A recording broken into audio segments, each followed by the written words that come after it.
Hello and welcome to another episode of the Midlife Mentors with me, James. And me, Claire. If you're watching this on video, because we do put the video out sometimes, you'll notice that Hi. sometimes If you are watching on video, it'd be a miracle.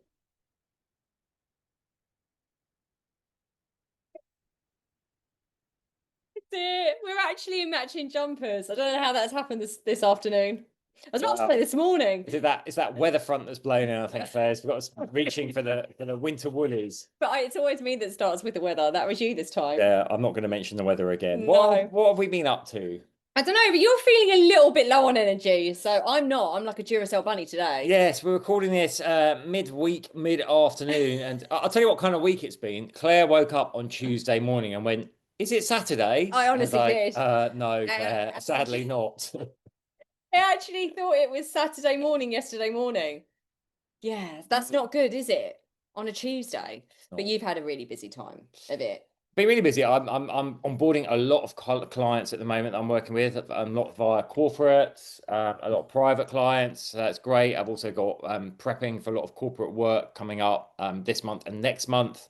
Various workshops I'm running. We're doing the Fix Festival tomorrow in We're doing the Oxford. Fix Festival tomorrow in Oxford. By the time you listen to this, it would have been. Yeah. We are at the Home Life and You show, Yes, I've just found out that I'm chairing chairing some stuff a, there, a which is panel there, amazing. which is great. All Yeah, around being alcohol free, I think. So yeah, yeah. that's good. We've got lots going on, and we've got some other exciting news that we will share at another point. But yeah, we've had lots of moving parts of the puzzle Yeah. to organise and sort And out. getting our Ibiza retreat itineraries out and getting Mm. all the information back from our clients that are coming. So excited for that. It's going to be an amazing long weekend in Ibiza in about 3 weeks' time. Something like Yeah, that. something Something like like that. that. Still space, Yeah, still there's rooms still a available. couple of places. So if you want to come, drop us a line. Yeah. And we'll put the link in the show notes as well. So let's dive in to today's topic, which is going to be close to many people's hearts. I was actually doing a coaching call with a client this morning, and we were talking about this very such thing, and that is people pleasing. Who does it? Who does it? Well, Not me. oh my goodness. We are going to have a little bit of a laugh and a bit of banter on this one, I think. But yeah, I mean, we all do it, I think, to differing degrees, and it's all kind of comes, I suppose, from our experience, from our childhood, all of that kind of stuff, from belief systems that we have, and I suppose just the way that we've lived up until this point in midlife. Um, we're shuffling a lot of things, we are spinning a lot of plates, and sometimes we get put to the bottom of the pile. Quite a lot of the time we get put to the bottom of the pile. But one of the things that we all really struggle with, I think, as human beings is people pleasing. So we're going to dive into that today, We and we're going to are. end up with some useful little tips at the end and some strategies and stuff that you can take away and start implementing. Yeah, how to redirect and other things you can use, which I'm Yeah. going to learn. So, how often, our opening question to you really is, how often do you say yes when you really, really want to say no? Um, and why are you laughing, Mr. Well, I've No? got a little anecdote on this. We're going to share a personal story, but here's one. I was years ago when I was a teenager, I think I was stuck doing a personality test, and it was so long. I mean, it was literally pages and pages of multiple choice.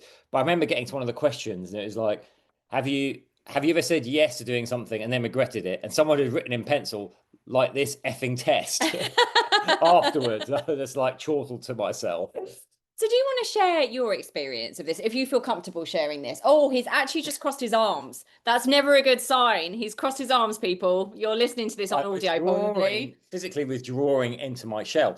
No, I am a massive people pleaser. I think I always have been. I've had to learn more and more not to be a people pleaser, but it doesn't come natural to me. I find it very hard. So I think this comes. We're going to dive into the reasons why we do this later. So I don't want to spoil it, but for me, I think my personal story is around avoiding conflict. So I went to boarding school at a young age. It was actually a very violent environment. So even minor disagreements or not going along with something often had painful physical consequences. And I think that probably meant that I've always sought to soothe conflict down, avoid it, And of course, then that bleeds into being a people pleaser, say Mm. going, oh yeah, I'll just go along with this and say yes when I should be saying no. So it's something I've actively worked on in the last few years, I think, and to be better at laying down my boundaries and practicing just saying no, and no is a full sentence on its own. Yeah. But I'm still learning, and I still find it difficult, and that is one of the things that I know I need to work on more. Oh, bless you, Mm. bless you. And it does make sense of where that comes from. I was actually saying to a client this morning, another client, we were having this conversation, and I said, I do find it easier to put boundaries down than I think James does for different reasons. And I do think it has a lot to do with childhood, how we were brought up, how our parents, our caregivers modeled that behavior. Um, and I think for me, I don't like conflict at all. No one likes conflict, but I don't avoid it at all costs. I know if it needs to be done and something needs to be looked at, then I'm not going to avoid that.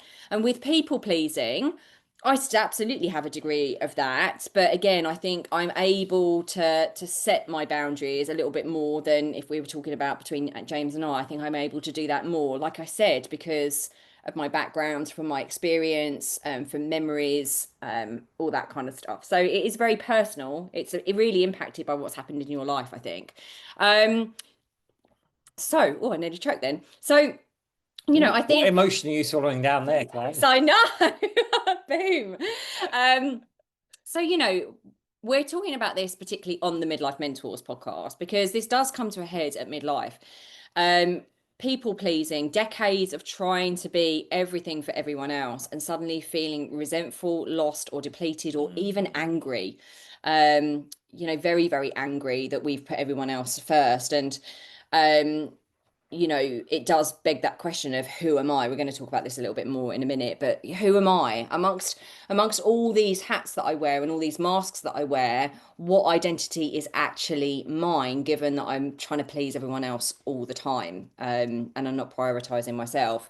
So I know we've talked about this a little bit with James talking about his one of the reasons he feels like he people pleases, and I've said my piece, but why do we become people pleasers, Mr. D? What's kind of some of the stuff that is common for people? Yeah, there's of course, as we've talked about already, childhood conditioning, right, where we create approval with safety, and that will come from our primary caregivers, so normally our parents. We don't want to make them angry, we don't want to upset them. So if we Mm. go along with them, we're safe, like literally emotionally safe, physically safe. So it can come from somewhere like that. It can come from being in an environment where you're challenged quite often, like I had. And often it can come from cultural expectations as well, I think, and society. So, you know, there is it can be multi-layered. Yeah, I mean, Uh, also in the corporate and workplace environment, we're rewarded, aren't we? Like as children, one of the things I just really thought about there was, if you did something right and you mm, pleased someone, you were given a reward, you were given a yeah, sweet, you were said you're a good boy, you're a good girl, or if you didn't please them, you were a bad yeah. boy or a bad girl. So it's ingrained in us from a really, really young age, and then that just continues throughout school, and into the workplace. Well, I think actually probably we could argue it runs deeper than that. There's probably like a deep rooted genetic code there from evolution because we were and still are tribal beings. A lot of animals will live in packs. If you're cast out of that, so if you're Yeah. constantly going against the grain of everyone there, of your tribe, your pack, and you're cast out, that would have been a real threat to your safety, to your life, indeed. So this is why I think we do have an ingrained, perhaps, predisposition towards people pleasing. 'Cause it's like the whole thing of like I want to go along, I'll go along with the crowd. I don't want to rock the boat. Yeah. I'm safety in numbers, all those kinds of things. And I also think I really felt inspired to just say this as well. Let's not put a negative spin on people pleasing. It's not all negative. It's actually it keeps us alive. Like Yeah. James has just said, actually, it does keep us alive. That avoiding conflict is in us so that we can stay alive from that human evolution perspective. So people pleasing, trying to please people, be a good person, making people happy, isn't a bad thing. So people pleasing, we're not about to say it's just an awful thing. It's good, but it's when it's at the detriment of your own mental, physical, and emotional and Yeah. spiritual well-being that it's not always helpful. I'm just remembering there are loads of fascinating psychological experiments on this. They've done stuff, people in a room in kind of like a test environment, they ask them something, and you give the answer that you know is right, but everyone else is like, no, it's this, no, it's this. And they've been primed to say that. And the amount of people that will change their answer to go along with a consensus is quite amazing. It always comes out really high. It's kind of It is sad really as sad. well. It's, but it is, like you said, it's kept us alive. And I think we have this, again, this is in our DNA. We have that innate fear of rejection, like James said, being cast outside the community. We don't like conflict, and we're worried that we're not enough, like that we're not accepted just the way we are. If we're not saying yes, if we're not pleasing those people, we're worried that somehow we won't be enough for them, or we won't feel accepted by them. And there is this human condition of wanting to belong, wanting to be accepted. And that's in all of us, absolutely all of us, which is why I think this is something that is relevant to everyone. So how does it show up in midlife? Well, I'll go with the first one. This is how it shows up for us, particularly at midlife: overcommitting to work, overcommitting to family, or overcommitting to social obligations. So much so that you just can't see the wood for the trees. You're like a spin, you're on a hamster wheel, constantly overcommitting to everyone else. Also, you become used to it. It's almost like you normalize that behavior of overcommitting because you've done it for so long. It's almost like you don't know who you are if you're not doing that. And that also comes into those fears around rejection, not belonging, not being enough. So, yeah, we kind of normalize that behavior. And obviously, this can lead to burnout Mm. or breaking down completely. Totally. Um, we can struggle, of course, to set boundaries with our adult children, with our parents, with our bosses, with our partners. We go Mm. along with what we think is going to give us an easy life, but end up making our life harder down the line. That is so, so common. Yeah, absolutely. And I think that whole losing touch, why it shows up in midlife so much, I think we said this and alluded to this at the beginning, but we do lose touch once we've put all these different masks on and prioritizing everyone and everything else above us. We speak about this a lot on the Midlife Mentors. We lose touch with what we actually want because we've gone so far from that. We almost can't even touch into it. Like we can't even access it because the masks have been on for so long, and people pleasing has been around within us for so long. And the other thing obviously is, it shows up when we can feel it, right? And also I would say the other person can. Often we give a resentful yes. We feel resentful, that sinking feeling. I want you to touch Mhm. into that right now, that sinking feeling of, oh my goodness, I really don't want to say yes to this, but I'm going to. And then we'll walk away feeling really angry and resentful. Quite often we think it's at the other person, but actually it's internalized. A lot of the time we're angry with ourselves for saying, and resentful towards ourselves for saying yes, when we know that we should have said no. Yeah, love that one. Another one is we'll use busyness. And this could be to avoid confrontation, to just say, again, we're going along with it. It could be to try and instill a sense of worth. I've observed this in people. They'll just go say yes, yes, yes to everything because it's like if I'm perpetually busy, I'm distracted from what's really going on for me internally, and I Mm. feel like I'm of worth and needed in the world. Mm. So there's this kind of it's masking the lack of self-worth, if you were. Yeah, it's like that external validation, isn't it? That Yeah. people will like me, I'm a good person, everything's okay. I'm not failing. One of the conversations I had with a client this morning was it's the people pleasing is also that feeling of being safe that she's not going to fail. So there's a feeling of if I keep all this going and I keep pleasing everyone and I can keep it all, then I am safe in the knowledge that I won't fail at anything. But the problem is spinning all those plates and making everyone else, like putting this perfectionism of trying to make everyone else happy, spins you out. You're never present for people. You're exhausted. You're resentful. You don't know who you are. And so actually you're not showing up as your best self for anyone anyway. So the things that you're saying yes to, they're not getting the best version of you. Mm. I'll say that's true. Yeah. Definitely. Yeah. And I think just, we were talking about recording this podcast and I don't know, I think it is difficult for me sometimes, just going back to our stories, I suppose. It is difficult.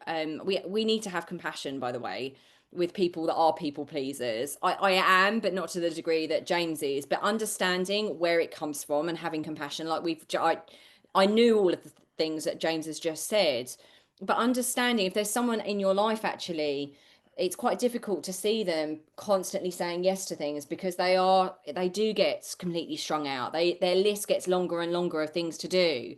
Um, and they put a lot of pressure on themselves. And I think it's difficult if you're less of a degree of a people pleaser and you're seeing someone that you love do that. It's really difficult. But hopefully, maybe even this podcast to encourage you to speak to that person and say, why might that be happening for you? Can you trace it back to something that might have happened? And just use this as a conversation point. But they do need your love and your compassion. And sometimes I'm not always the best at it because I get angry for James when people start what I think people taking the mickey out of him, and him wanting to avoid conflict and please those people. I'm very protective over him. I'm very protective over the people I love. So I always want to kind of take that and go, no, don't do it, don't do it. But actually, it's got to be for that person. It's their life. It's got to be for that person to really grow in understanding and in self-power, really, to start saying no to more things. So I just wanted to say that because it is Thank difficult you. seeing it. No, I know. You have you've got so much better with it. Yeah. So, um, what's the cost? I suppose we've covered some of this, but Wow. So many costs, right? so I many guess costs. I guess we should make more balance and go pros and cons. On the pros, it can make us in the short term feel safe that we're getting that approval we're looking for, that we feel of worth, and that we're going along with it. And that, yeah, we're not going to be We're not going rejected. to be We're not going to rejected. We're avoiding all those things. But the cons, we're not doing what we want. So that resentment builds, right? And then the anger can boil out at unhelpful moments. So something even completely unrelated Yeah, I've seen that in you a little bit sometimes. sometimes. Um, Misplaced anger, isn't it? We all do misplaced anger, it. yeah, We all do misdirected it. anger. It's not just you, but yeah. And I guess in a sense, we're suppressing our identity. It's like, who even am I anymore? And this is classic, right? Remember the film Falling Down? It's kind of that, with the guy just going through life and suddenly like, well, who am I anyway? So it's that if we keep pushing ourselves down all the time, at some point, it's going to come back and bite us. It does. It does. Yeah. It's that emotional burnout, that anxiety, that stress. Um, and yeah, it does affect relationships. It's not just with your partner, husband or wife or whatever, but with children, with your colleagues, your co-workers, all of that kind of stuff. It just affects how you go about your everyday. And like James said, it does start leaking out. At midlife, it starts to eke out, Mm. and you are feeling a bit cross and you are feeling disappointed that you might not have been prioritizing yourself because you've been pleasing everyone else. And um, It's yeah, terrible, isn't it, when you get one of those out of body experiences where you're like at an event or out somewhere and you're just like suddenly like, oh, how did I end up here? This is not what I wanted to be doing at all. yeah, but it's weird, isn't it? Because I've not had as many of those as I think you probably have. Yes. Do you know what I mean? Like I think that I've seen this over the last 10 years that we've been together. There are certain situations where James comes home from doing something or is in a real pickle. I love that word. In a real pickle and thinking like how have I got myself here? How can I get myself out of this? And I'm like, well, if you'd have just we're going to give you some tips at the end, by the way, Yeah. of things to say, some scripts to say. But I'm like, if you'd have just said this and given yourself some time before overcommitting, then you wouldn't be here now. I'm going to give a tip here, though. It's easier said I am than going to done. say something on the other side of balance, right? We need to be really careful when we are people pleasing. When we're going along with something, we're just like, oh, I know I don't want to do that, but I'm just going to say yes. Distinguishing between that and the time where we've got an opportunity to do something, but we feel very uncomfortable with it. Oh, yeah, but we think differently. something might good come out. They're different, but we can confuse them and be similar. So just I think I just wanted to throw that in to be aware of. To that. That's really interesting point. Sorry to put you on the spot there. But speak Well, more to that, because that's sometimes really interesting. opportunities can be thrown our way, right? So people pleasing would infer that someone else, there's another party involved. So it wouldn't be like, oh, I want to do this thing and I'll just go off and do it, but it's uncomfortable. Someone might say, oh, shall we meet for a coffee? I've got this idea I want to discuss with you. And you might get them to outline it a bit beforehand because you don't want to waste their time and your time. But then, as you go up to you think, oh, do I want to get involved in this? Da da da. And then something might come out of it that's really great. And if it feels uncomfortable, so just to be careful not to close the door on opportunity, and also not to use your discomfort with something. Because sometimes we'll agree to do something with someone and move forward with it. And we genuinely want to do it, but then it just feels a bit uncomfortable to us. Then we're like, oh, am I just people pleasing here? So I think we just need to be careful, Good. Love distinguishing that. there. I love that, Mr. D. I Thank really, you. that's why I wanted to speak to it more. And yeah, it's a really good point. And also I think the cost of people pleasing is that we do block those authentic connections with other people. We're not allowing ourselves to be seen as we really are, and to be vulnerable as we really are, because we are so used to wearing all these different masks that we think are acceptable, and they've become normalized. So it is very difficult to feel like you can be yourself. So those are the costs: that emotional burnout, anxiety, and stress, that suppressed identity, strain on relationships, it kind of boiling out, the anger bubbling up and boiling out in misplaced situations, and also blocking those authentic connections and being able to be seen and heard and understood exactly as you are, because you feel like you've created an acceptable personality of people pleasing, and anything that goes against that might mean those things like rejection and all that kind of stuff. So this happens, this wake up call of people pleasing. I coach a lot of people around this. This is part of something that comes up pretty much for all of the women that I coach at midlife. And it is a wake up call, because there's this awareness of, if not now, when? If not now, when am I going to be who, or rediscover who I actually am, beyond all the people pleasing, beyond all the yesing to everyone else, beyond all the prioritizing to everyone else? If not now, when? Because the years are ticking. I'm midway, maybe a little bit over midway. Hopefully you have a long way to go, but this is a moment in time where we really ask ourselves these questions. So that's why it comes up in midlife such a lot. Yeah, I mean, listen, we've done loads of podcasts around this kind of like the midlife, the happiness curve, the midlife crisis, the opportunity for transformation. But I do think it's time when we reflect, when we're going through hormonal changes, that also physical changes, psychological changes. I think we just generally, if we sum it up, we just have less tolerance for BS, right? We know ourselves Say it, better. bullshit. Yeah, bullshit. Bullshit. We know ourselves better, and I feel we know our place in the world better. So maybe stuff we would have tolerated in the past, I'm into we're that. more willing to just go, you know what? No, that's not for me, but in a really peaceful way, and walk on by, because we realized that old rules didn't bring us happiness, and that actually going forward, these are all linked together. That awareness of mortality, that I want to be happy going forward. Who do I want to be going forward? I mean, this is the work we do with people. This is the work I do with men in particular. Is like, who do I want to be going forward? Why do I not feel fulfilled now, even though on paper everything looks great? Why does something feel missing? Why am I empty? And it's about this, realizing that the rules of the game change as you age, and we need to adapt to it. And a lot of people aren't aware where they've put their energy. This is a lot of the work that we do with clients, and stuff that we're going to be talking about at our retreat, the stuff that we talk about one to one. But it's, a lot of people are feeling completely burnt out, completely disappointed, disillusioned. It's because they're placing their energy in areas that they're just not even aware of. So it's even just taking stock of that. What's working, what's not? What are you prioritizing? Where are you setting your boundaries? Where are you over people pleasing? What are your values? All these are so interconnected with how fulfilled you feel at midlife. And this is one of the things, this is why this is I feel is such a relevant podcast right now, because it is something that impacts us, particularly at midlife. And we do have that growing, I've seen this too, a growing spiritual hunger for for fulfillment and truth and authenticity. We want that. We want to be ourselves, and discover what that is.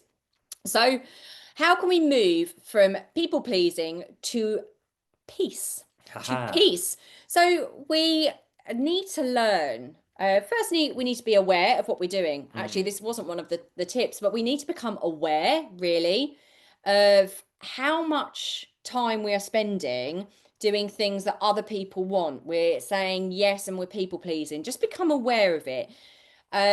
It's not to say that you have to go mad around this, but just think, oh, hang on a minute. Was I saying yes there? And actually, my body was giving a full no. So, one of the things that you can check in with yourself, sometimes the words yes come out of your mouth, but your gut, you're physically, you've kind of recoiled. You've kind of stepped back, and like there's this sinking, heavy feeling in your body. That, my friends, is a time when you have said yes, but actually you really mean no because you're properly strung out. But we need to learn to tolerate. So becoming aware, but also learning to tolerate that discomfort when we say no. Oh, it's horrible, isn't it? Oh, it's like we're disappointing that person, we're letting that person down. All of these are probably completely untrue, by the way. And actually, if these people don't accept your no's, are they really looking after your own well-being, or are they really friends? Are they really the people that you want in your life? If those people are constant energy vampires that you're saying yes to all the time but not really getting anything back from. So learning to tolerate that discomfort when you say no, and we're going to give some tips in a minute of how to do that, but seeing it through and starting small. Yeah. And also recognizing that boundary setting is actually a form of self-respect. It's not being selfish. Because remember, when you say Mm. yes to someone else, you say no to yourself. So it's time to start thinking about, what do I want from life? Yeah, And that's not to say that along the way you won't have to bend and of course. compromise on things. Of course we will. But actually just being firmer in understanding what our boundaries are and what we do want to do and what we don't want to do. Yeah, and I kind of said this, start small, like don't go off and so I listened to this podcast, and now I'm just saying no to everyone. That's not what we want at all, but just small steps. Delegate one responsibility maybe at work to someone, decline one request with someone probably that you know isn't really, if you know subconsciously, you know actually that that person does love you, will not mind if you say no. So start small, and that discomfort will be slightly less. Also, this is really important, learning to check in with yourself. Mm. This is the awareness piece as well, really. Is this a true authentic yes, or a fear-based yes? Is it fear that that person's not going to like me anymore? Is it fear that that person's going to get angry? Is it fear that I'm going to be excluded and I'm not going to belong to that group anymore? Is there a fear that that person's going to take their love away and their affection away and their friendship away? So question yourself. I'm not saying you can't still say yes to that person, but just check in. Is this a true yes or a fear-based yes? Because the first one, if it's a true authentic yes, it's going to feel so good. It's going to feel aligned. You're going to feel energized by the yes and what that person's asking you to do, rather than depleted. So, should we look at some practical tips and tools? Yes. Yeah. Some simple scripts Yes, I love you can these. use. And I would just say, like, the first one is just no, right? And here's what happens, and here's what I do. When someone asks us something we don't want to do it, if we manage not to say yes to it because we don't want to do it, if we say no, we'll invent this long, fantastical reason about why we can't do it. We're like, oh, you know what? I would have loved to have done that, but guess what? On the third Tuesday when it's a full moon and it rains, I've got to do this thing. And I said, actually, no is a complete sentence, but we can learn to maybe just go expand it, be a polite no. Thanks for asking me, but I can't commit to that right now. So that's the polite no. Thank Polite you for no. asking me, but I can't commit to that right now. The boundaried no is that doesn't work for me, but I hope it goes really well for you. See, these are light. If someone, I will always say to myself, if someone said these things to me when I've asked them to do something, I mean, I would be like, oh, okay, I've got a bit of respect for that person. That person's modeling boundary setting for me, that person is modeling not people pleasing and prioritizing themselves over that. I'd really respect someone saying that. So why is it different for you? Mm. So that's the boundary. No, that doesn't work for me, but I hope it goes really well. The compassionate no. I really appreciate you thinking of me, but I'm gonna have to say no this time. Mm. So you're acknowledging that they thought of you. Thanks for thinking of me, but I've got to say no this time. I like this one, the delayed response. Actually, I'm going to go back and ask. No, but this one's making me crack up, because this is the classic in the WhatsApp group, isn't it? It's like, right, let's do drinks next Tuesday, and if you're the one saying it, and someone goes back, let me just check on that and get back to you. You know that's a no anyway. Yeah, yeah. But I think this is quite good at work, Yeah. actually. This delayed response one is not necessarily a social situation. I would say this really applies to work. Let me check my priorities and I'm going to get back to you. I would also add to this, I'm going to get back to you when. So you put a time scale on that, especially if it's in work. Let me check my priorities. I'm going to get back to you in a couple of hours. As a people pleaser myself, I do find the delayed response is my favored go-to, because it's not, for me, it's easier. It's not a hard no. You're buying time there. You're like, oh, let me just check out my schedule, check my priorities, and I'll come back to you on that. And you come back and go, oh, guess what? I can't do it. Yeah, I'm going to tell you my favorite in a minute, but let's Okay. just finish with this fifth The one. redirect. So the redirect is like, oh, I can't help you with that. Have you thought about asking Claire if she wants to go? He has done that. He has done a redirect on many occasions because he knows that I have better boundary setting. So he's like, well, I can't boundary set right now. So I'm going to pass it off to Claire and then let her boundary set and stop people pleasing. So mine, I would say, would be the polite no. Mm. Or the compassionate no. So thank you for asking me, but I really can't commit to that right now. Or the compassionate no. I really appreciate you thinking of me, but I have to say no this time. What did you say when I asked you out? No. No is a complete sentence. True You said story, that. listeners. True story. Oh, no, I didn't say no. I said yes, but then messed you around a bit. Anyway, that's another podcast for another time. Um, so journaling prompts. We can actually journal some of this. If you are really struggling with this is some of the stuff that we use with our clients as well. Is what am I afraid of? What am I afraid will happen if I stop people pleasing? Mm. What's the biggest fear? Yeah. And name it and say it and understand where that voice is coming from. And then ask yourself this question that I always love. Is it really true? Is that fear really true? For example, oh, I won't get invited to the next party if I say no to this one. Is that really true? Do you know that? How's that showing up for you? How's that making you feel when you believe that? Not very good. Okay. How would you react? How would you be without that belief? How would you be without that belief? And what would you like to believe instead? These are really, really amazing questions that kind of start rewriting the script that you've been playing over and over and over again. And that's what we need to do when we rewire the neurons in our brain.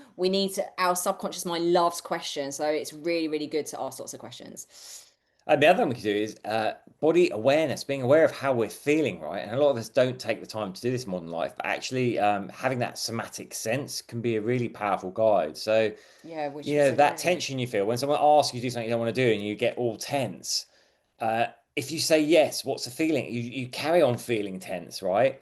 When you say no, it can be hard, but do you not get that feeling of Yeah. relaxation? You exhale afterwards. So I think this is always a good test, right? If you've said yes or no, afterwards, what's the feeling? Is it, oh, that feels good that I did that? Or is it like, oh, I know I might be missing out. I might have done the wrong thing there. Because that's a great way to check in Mm, with yourself. Like, yeah. what's the feeling in your body? Are you relaxing into that decision or are you feeling tense afterwards? Yeah, actually, really interesting that you said, what does it feel like? It's not like just when you say yes, what do you feel like? It's like, what do you feel like when you say those micro no's? Mm. How much power comes back into your system? But Like, that's how what, much energy comes yeah, back into your system when you're like, actually, I'm setting no. a boundary there? You're like, phew, I haven't got to do that thing Yeah, now. no, it's Yeah. good. It's good. And that actually leads us on to this kind of final point, really. Practice those micro boundaries daily. Maybe not daily, but practice those micro boundaries with people that you feel might be a bit more susceptible and encouraging for you to say no to them, and then just build it up. And do this in work as well. Yeah, so just give it a go. I'm just gonna kind of just go back over those. So those scripts, you can go back and listen to those, but maybe some journal prompting, think about what am I afraid will happen when if I stop people pleasing, when I stop pleasing that person.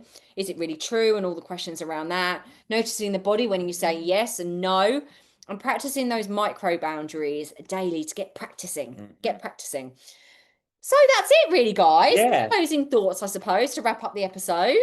Well, I think I need encouraging listeners to Yeah. try a small boundary this week and see how it feels. Yeah, go And let on. us know. We'd love to know. Drop us a line. What did you say no to? And how did it feel? Yeah, let us know because when we stop people pleasing, we can really start truly living our authentic selves without the mask. We can drop all the masks, we can stop spinning all the plates, and we can actually ask ourselves, like, what do I want to do? Where do I want to go? All of those sorts of things. And I say over and over again, these are the amazing things. This is just some of the stuff that we are going to be taking people through on our retreat in Ibiza. So if you are struggling with this as well, then we'll be taking people through that, but also in our coaching as well. So we are sending you so much love. We hope you've enjoyed that. If you've got any questions, let us know. But do, like James said, do share that little small boundary Yeah, that you set and let us know how it felt. It'll feel amazing. It will. it will. It will. Till next Lots time. of love. Bye.